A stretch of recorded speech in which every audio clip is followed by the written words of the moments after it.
Good evening. Bruce Lacy, and I've been making sawdust for a long time.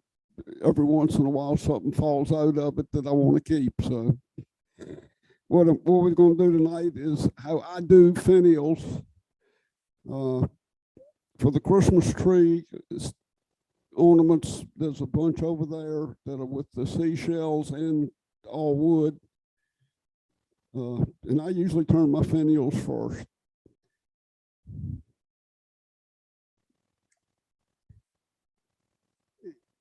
If you've been turning long, you know how nice holly turns. You also know how hard it is to get your hands on some. So I don't want to turn an 1/8 of an inch finial out of a 2-inch piece of wood. So I cut them, sand them, and get them square so that I can move them in and out on the chuck and not lose my center. You lose it a little bit sometimes, but it's not enough to worry about. And I told you it's kind of sad. As many seashell ornaments as I've turned, and it's been a bunch. My kids get about half of them, and the others went to a gallery and sold fairly quickly. So I didn't have anything to bring to look at, but that's okay. When I first started doing them, I'm going with the big tools. I'm turning a toothpick. Or driving a toothpick in the wood. I don't need to use a sledgehammer. So I made me some small tools out of high-speed steel that let me do good, small detail and easy to handle. Yes.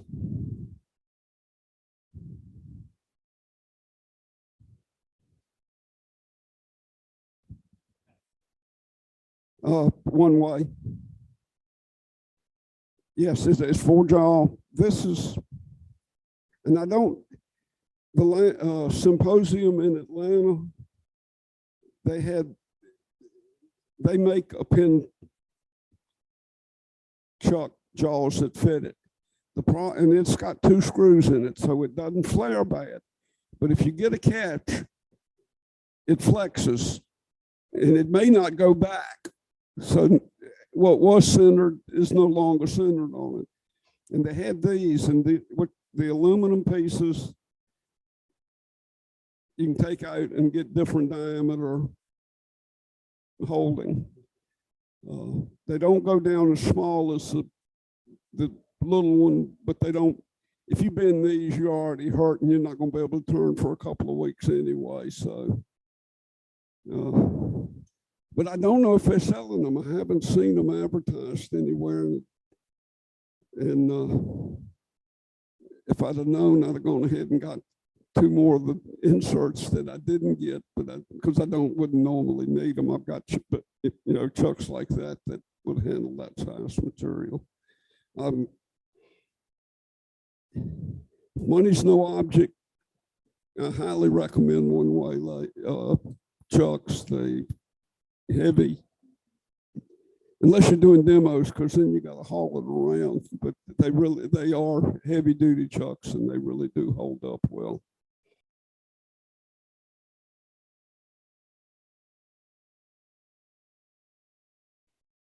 I turn kind of fast.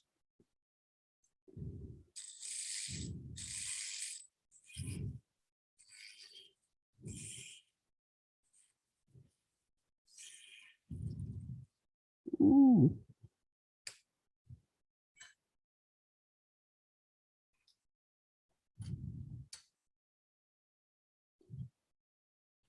It was moving in and out, which is not good.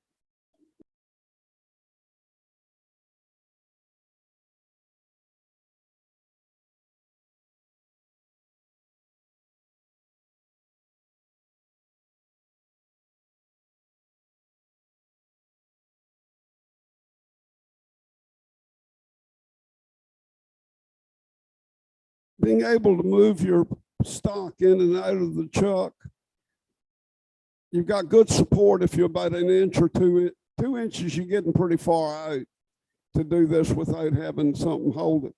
But if you're doing 1 inch or 2, you got plenty of wood behind it to it doesn't flex or move on you.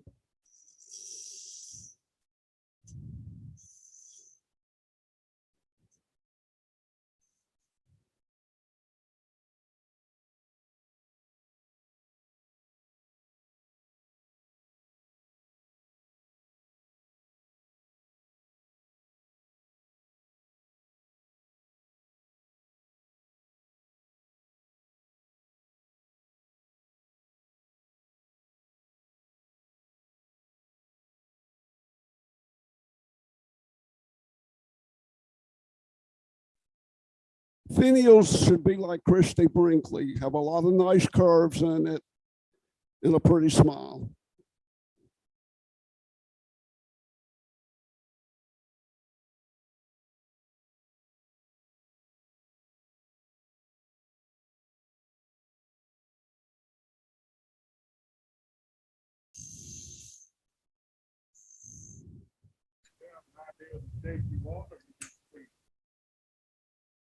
I turn it until I like it. Yeah, I have some idea where I'm going, but not. And it when it breaks and it changes, and I go with it.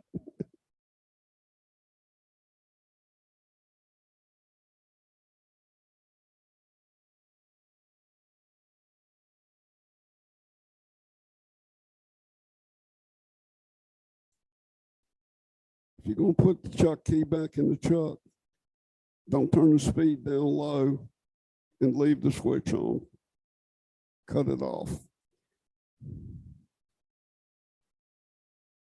At the RPMs I'm going, it'll beat the hooey out of you before you can get out of the way. So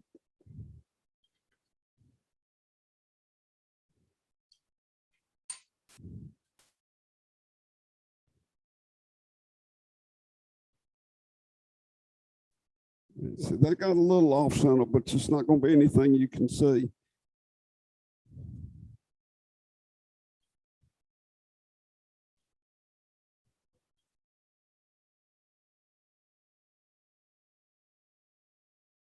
This is 400.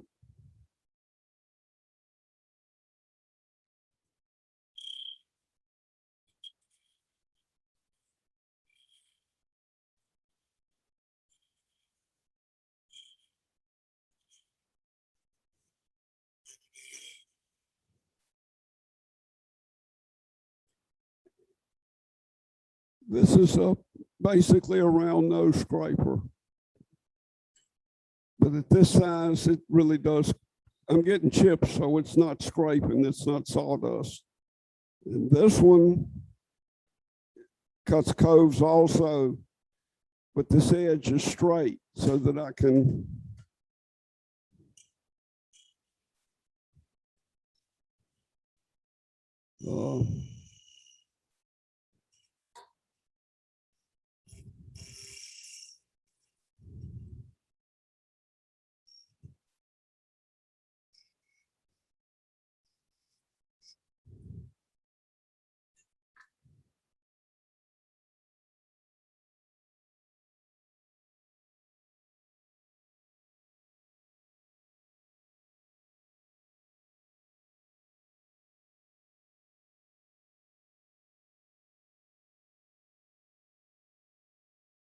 now that I'm moving back here, then you need to sand this just before you make that next inch cut, basically.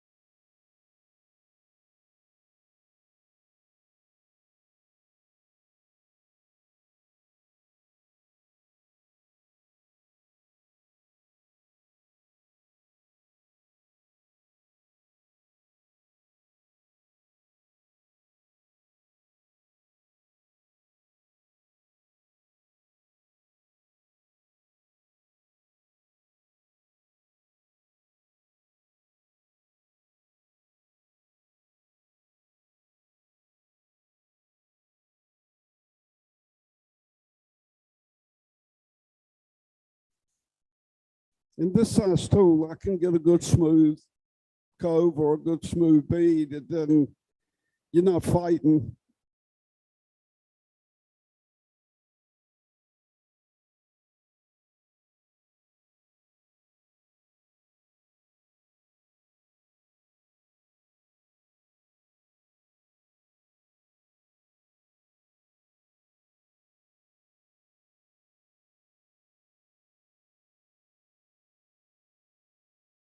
And these cut very clean, so you don't really have a whole lot of sanding that you need to do.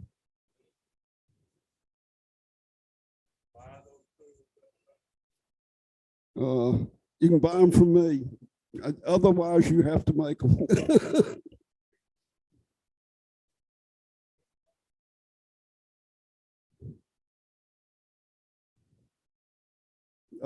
Sorby makes a set of small tools, but like I said, I was doing finials and things like that with these, and I needed, I wanted something that would give me a cove in the right hand. I've got another one that gives me a cove in the left hand, and that gives me the cove, and then I've got small skew chisels to do beads and stuff.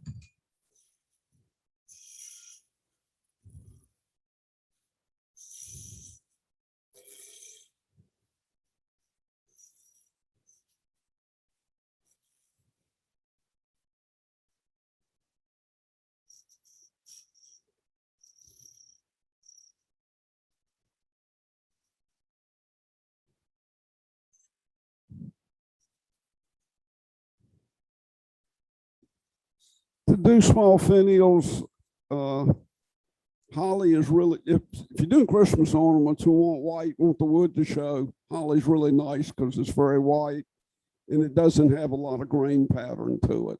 So the shape you cut is what people are going to see. They're not going to see a lot of wood.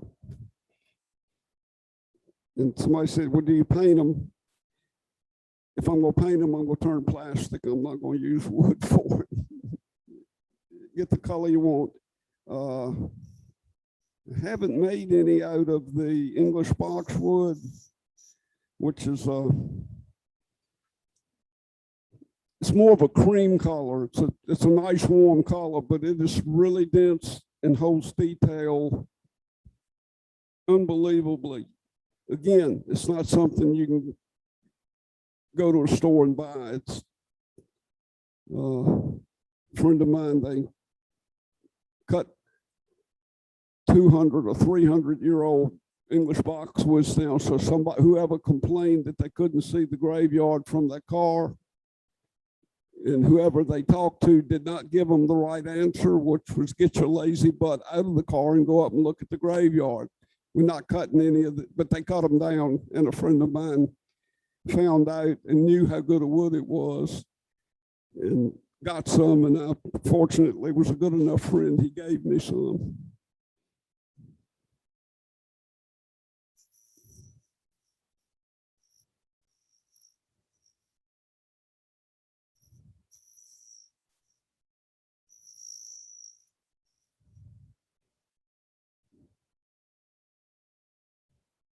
Generally, finials start small on the end and then get a little bit larger as you go up.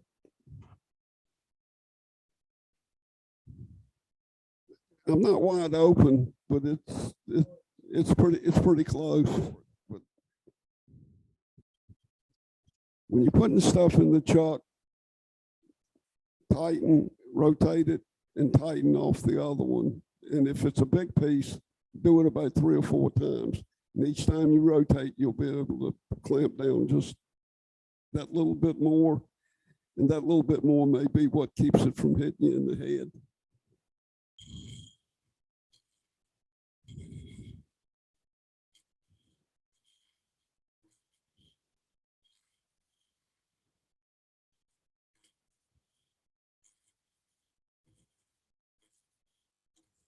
At this point, this is a roughing gouge, but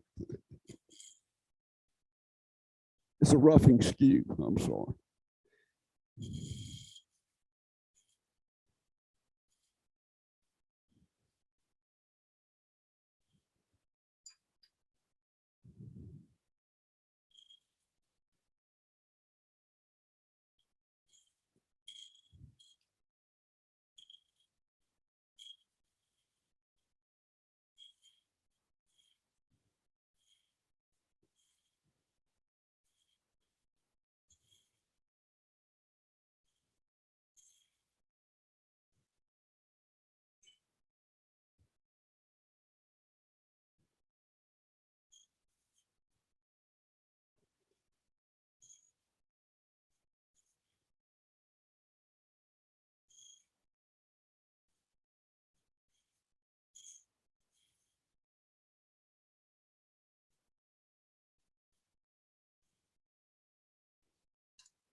These tools I sharpen with the cutting edge down with the wheel coming to me. And again, I'm using it like a scraper, but it's actually putting out very small chips because it's a very small tool. So it's actually doing a nice job cutting. Holly's nice wood. It's hard enough, it'll let you do that.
A friend of mine took his grandchildren to see the tiger place somewhere in North Carolina. And they've got lions and other animals, but they have a creature that is a crossbreed between a lion and a tiger. Well, in that swap, the DNA chain that restricts size got lost. And Justin's a pretty good sized fella, but he said, you know, I know I don't want to mess with a tiger. They're pretty big animals. Lions are about the same weight. And he said, it isn't that old, and it's already 800 pounds. And he said, it's still a juvenile, and it's 800 pounds. And he said, I asked the guy there, how big is it going to get? And his answer was, we don't know yet.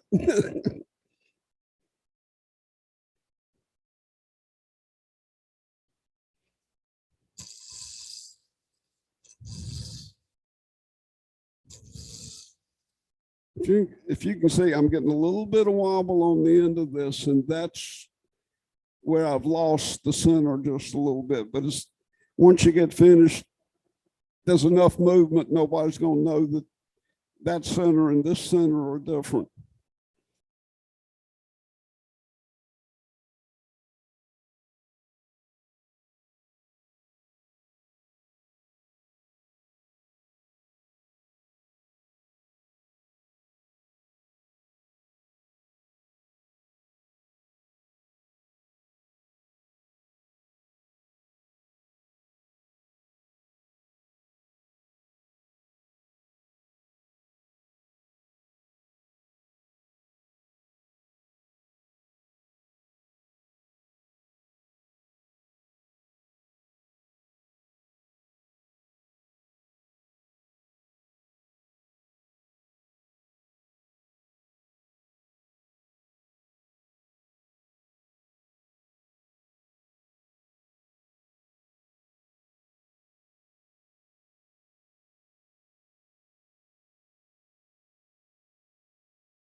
I'm not saying I haven't broke some, but and I had a gallery that was down close to the beach on your way to some of the really expensive island resort places, and which was a really good client, and they had good clientele. And I did tooth fairy boxes. And I love grandmothers because it doesn't matter what it costs. If it's for the grandchild, I want one of those. So I sold a blue million of the tooth fairy boxes, but I did finials on the top of them, and African blackwood, which is very dense and holds good detail, was what I'd make a lot of them. For the boys, that's what I'd make the box out of. Pink ivory if it was for a granddaughter.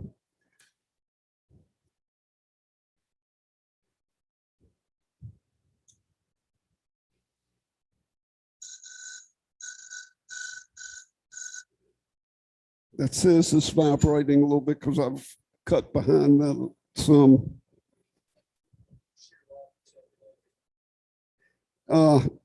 I've done a piece that was 60 inches long with a little bit small.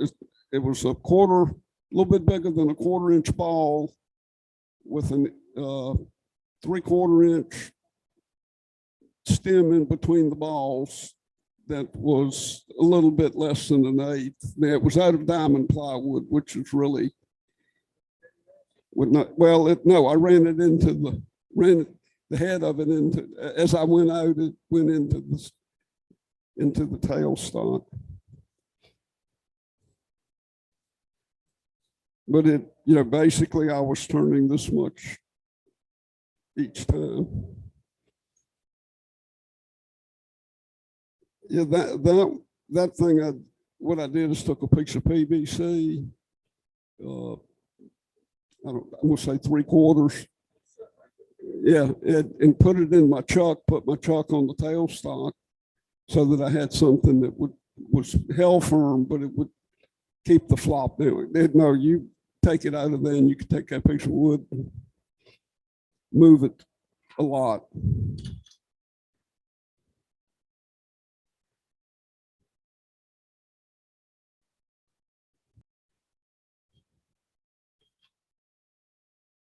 This is a Sorby tool. It's a 2mm 1/16. It's bigger than 1/16, but anyway, parting tool, which I like.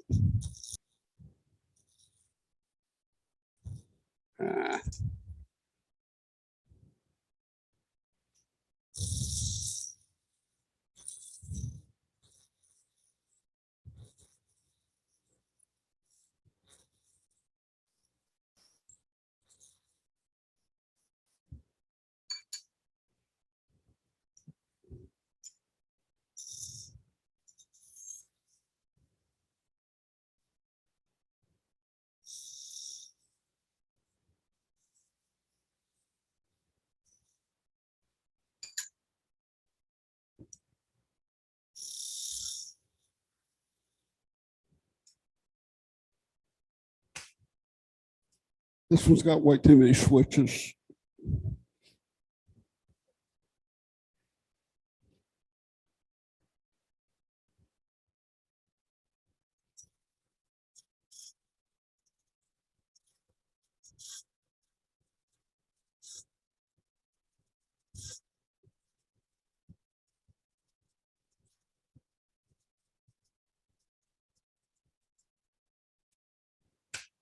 For those of you, when you're going to do a demo, sit down with a piece of paper or notebook with the TV off and write down everything you need to do the demo. You have it when you get here.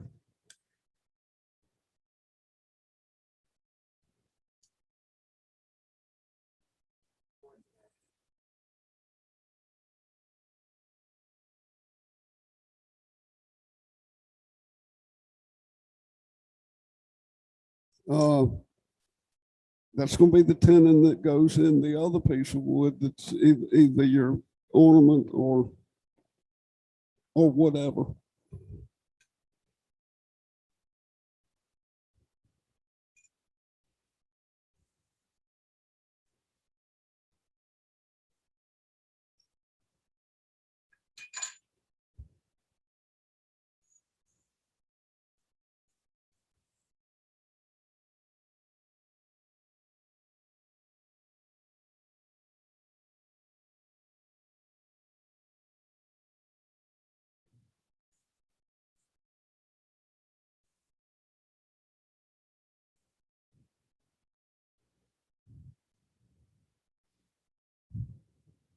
Okay. And what I didn't bring was a drill bit, a box of drill bits, and the drill bit gauge. What I do is turn my tenon. Doesn't matter what size it is. I go to the drill bit gauge. Okay, and I've got a numbered drill bit. Go down that gauge and say, okay, it's a 52. I may go to the next smaller one, depending on what kind of wood I've got, because I can always make it bigger. It's really hard to make that hole smaller once you do it. Measure it, get the drill bit, and when I do the other piece, it goes on ornament or the ornament itself, drill that hole in it, and the finial goes in most of the time reasonably snug. And a little bit of tape on too.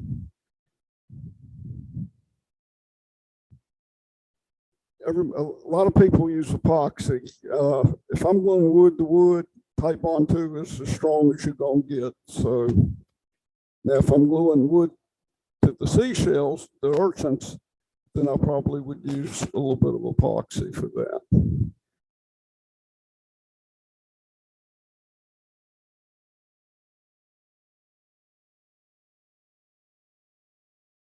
That's how much wood I wasted.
This is a spindle.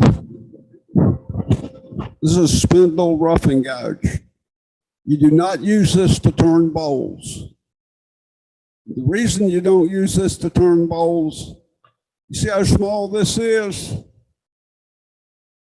It will break. And it will do damage, mostly to the guy that's holding on to the other dumb end of it. So use it on side grain spindle turning. Does a great job, it's quick.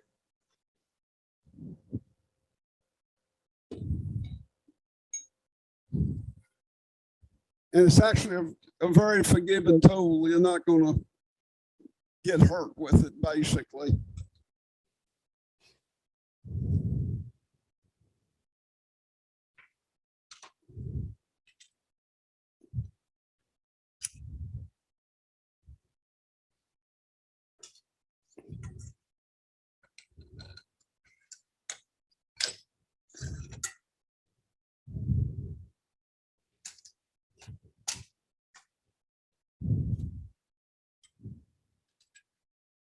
This is your typical drive dog.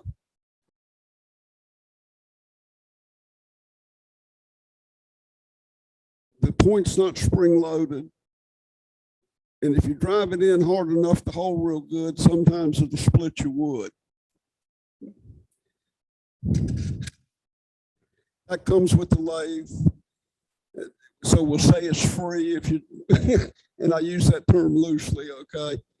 These are Sorby drive dogs, and the point is spring loaded, but it'll give you your center and the teeth will bite. And if you get a catch, a lot of times it'll spin on it, which is fine. You can, all you have to do is tighten the tailstock back up. And like I say, this is a pretty positive bite, but if you get a catch, it may, split your wood because of the pressure you're putting on it with it. They make a bunch of different sizes, and Sorby is extremely proud of them, but they do work very well.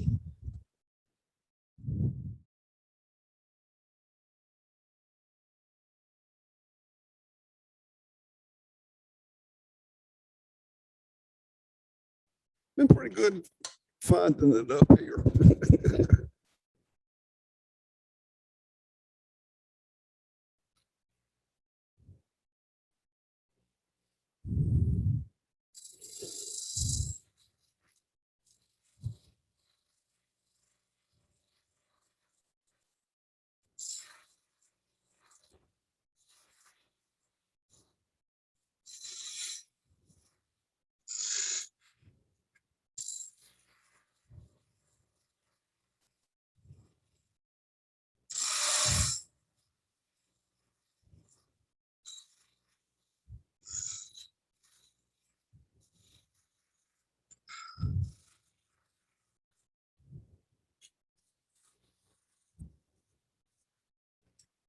This is a high-speed steel power hacksaw blade. They're about 18 bucks, and you can get 2 or 3 parting tools out of each one. And there's still enough Scottish blood in me that I will save $1 if I can. And you can get different thicknesses if you need. You know, I like this as I can make a small, very thin cut up onto something and not have a whole lot in the way. Don't leave the live center in the chuck in the tailstock if you're not using it.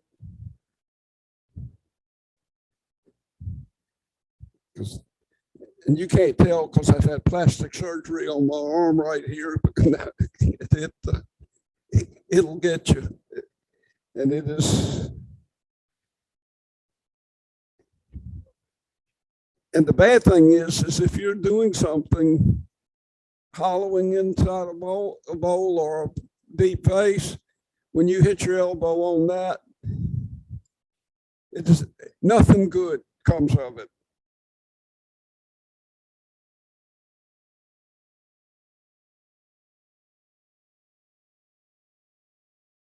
So take it out and save yourself some pain. And potentially the opportunity for redesign on that big hollow piece that it's 2 feet deep and you've already done 23 inches and you're almost through when you shove that tool all the way through it.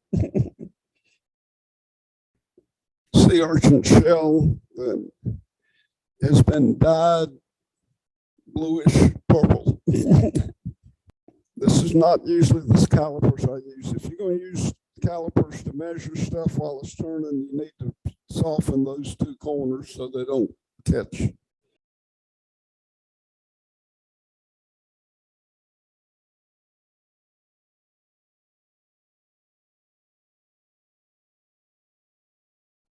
I don't think they make any cheaper than these, but for what I'm doing, you know, how much you're cutting, it doesn't matter. The hole I'm going in is that big, so I need a tenon that's slightly smaller than that. So.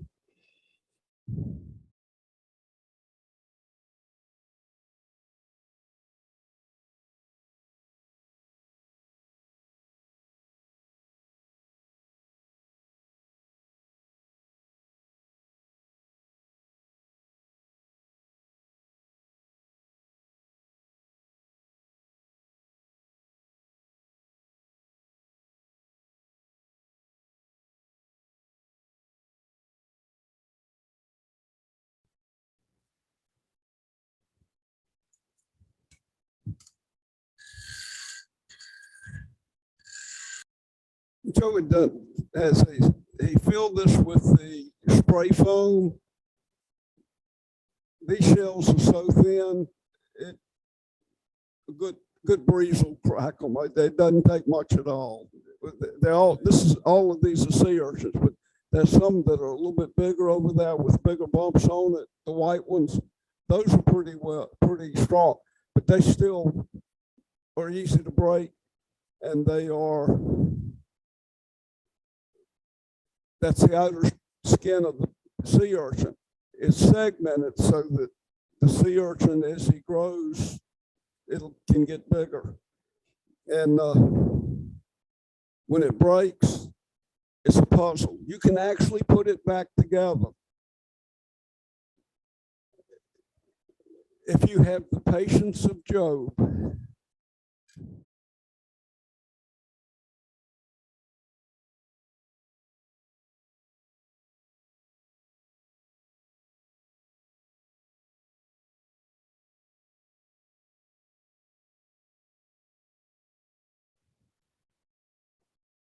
I'm just doing that so it won't come out of the lathe, and I can go a little bit. I can be a bit more aggressive.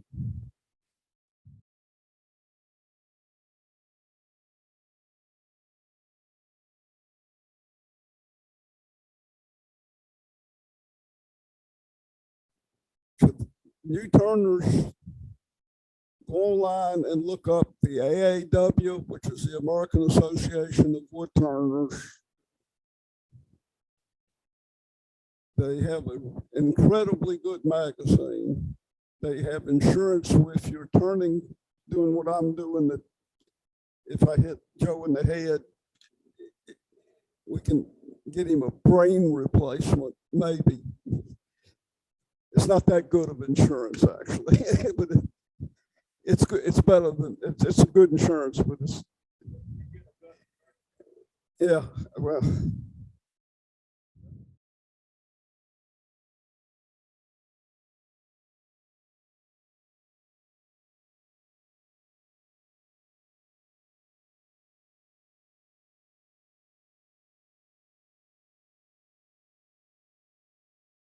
all of my parting tools need sharpening.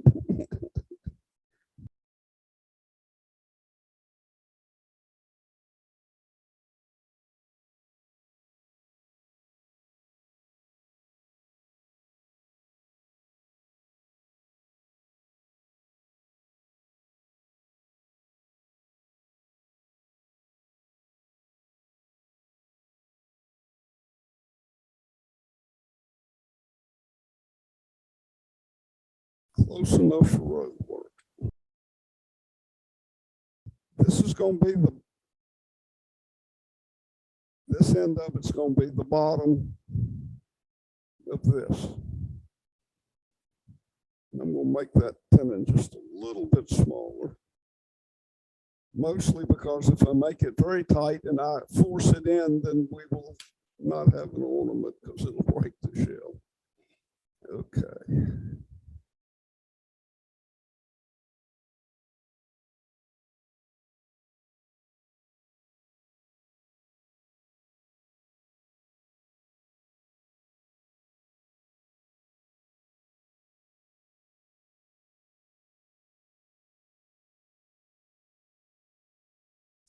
Woodcraft sells some stuff. It's called blade lube. It's for table saw blades. It keeps it from burning if you're ripping stuff. Works great.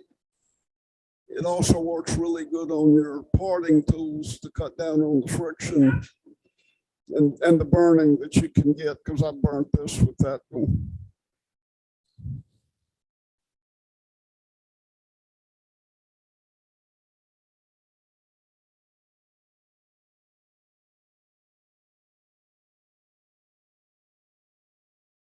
Like these because you really don't waste much wood with them.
That is what you call almost a catch. Well, it was a catch, but if you don't have the tool on the tool rest, I don't care what tool it is, you will get a catch.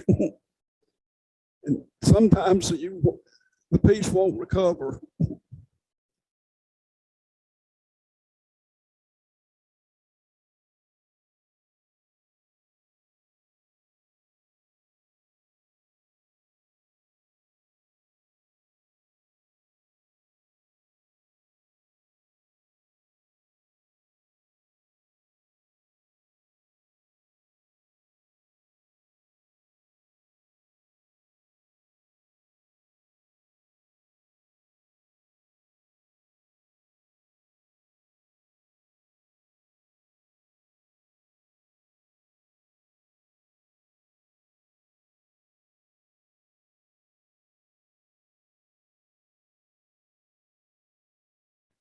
If that had been in my shop, folks, it'd have been all over. And that would be called an opportunity for redesign.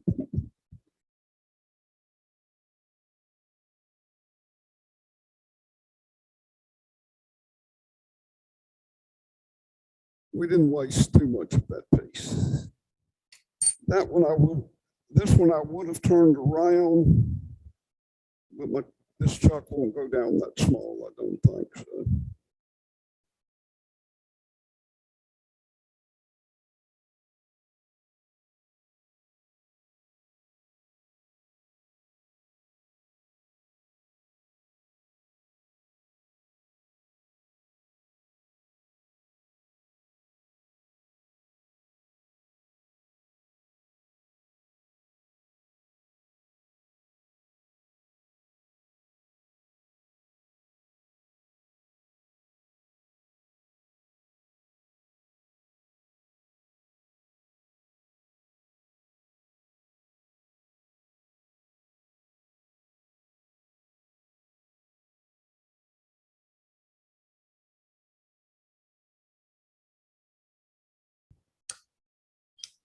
If you have a center point, and I turn just about everything I do between centers to start with.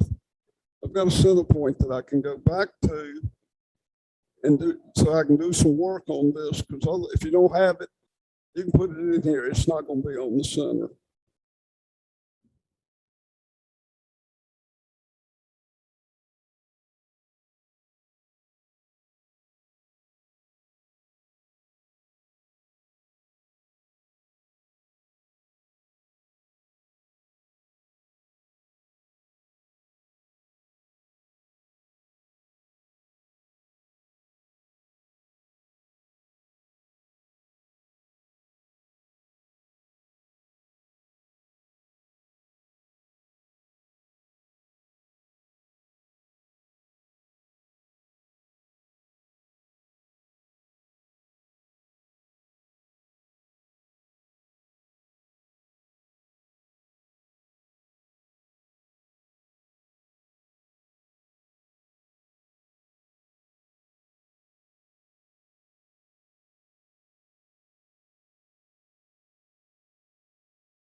I'm basically through with that for what I'm trying to do here anyway. This one,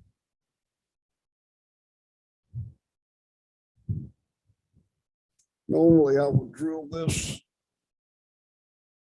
so that I have a good center point. This, I think we may can chuck it enough to get the center point so you can drill it.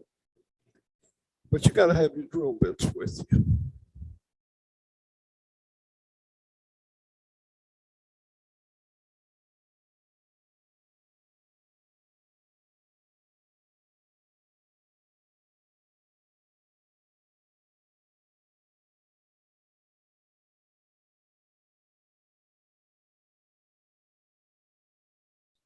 It's going to be too small.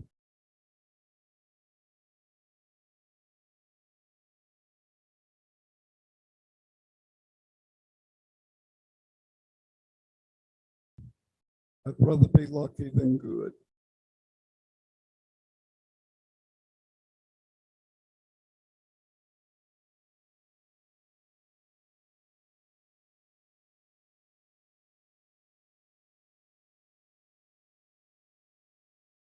I'm not sure I can pick them up.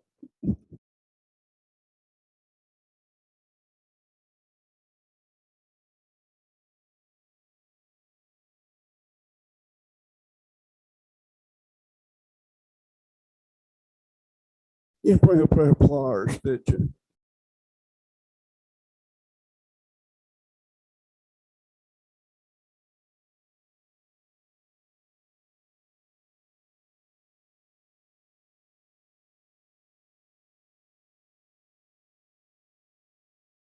No, this is too big. Anyway, it's in the center now and it's started, so I apologize. It really is nice if you're doing small tenons like what's going to go on the bottom of this. Measure it, turn your tenon, measure it, and then use the right drill bit. It makes it so simple. And I didn't think of that. I was telling a young lady, there was a gentleman that teaches, taught, he has passed away, unfortunately. At UNC Charlotte, they taught the machine shop to the engineering students and to the architectural students. Incredibly good turner and a very nice guy. But we had a demo at the Concord Club, and it was a young lady from Charleston doing three-legged stools, and really incredibly nice design on these stools. And she says, how many of you drill a hole and then turn your tenon to fit it? And everybody in the audience, she looked, and she didn't call us y'all like dumb, you know what's, but she said, turn your tenon, measure it, go get a drill bit that's the same size as what you measured and drill your hole. 99% of the time, unless the wood is kind of weird, you're going to end up with a good fit. And Roland was sitting beside me, and he said, you know how long I have been doing this kind of stuff and teaching people? He said, hell, I never thought of that. I said, me either, but, and I should have written the girl's name down. This has been about 20 years ago. So anyway, I can't remember but she's a furniture designer in Charleston. And with what I saw of what she does, she should be doing really well. I hope she's doing really well.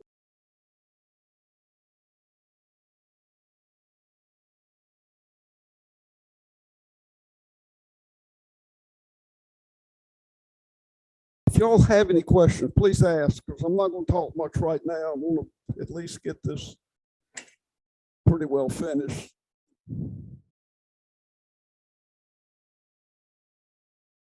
Don't ever move the tool rest with the lathe going.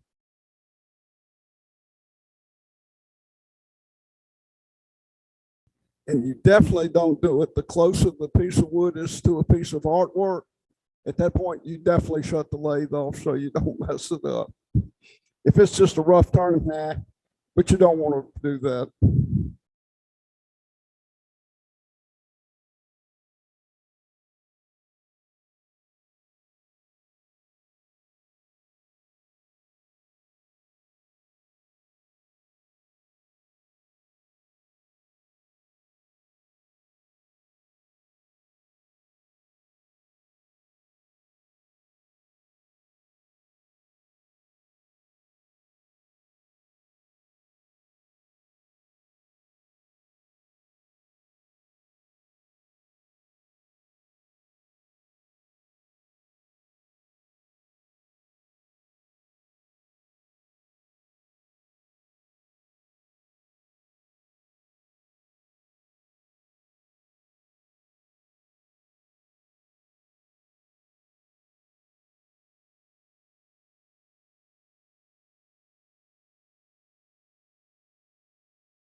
That's the center of what you're turning. So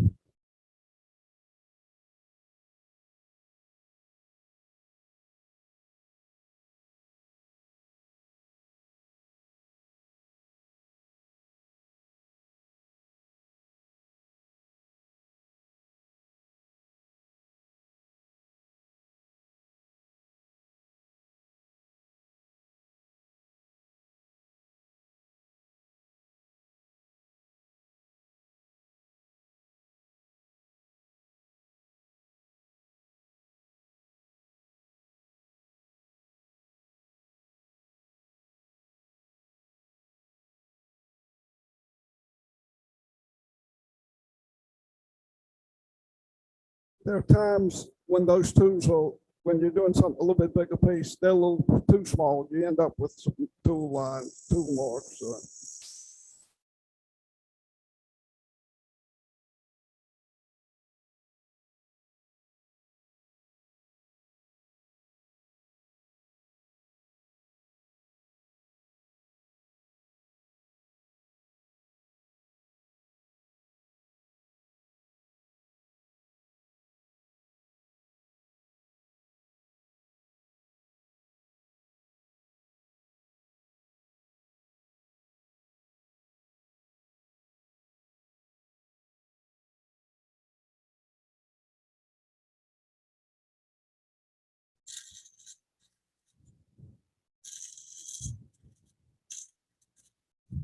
You got to be careful with these. You don't want to get your finger up against that spinning wheel.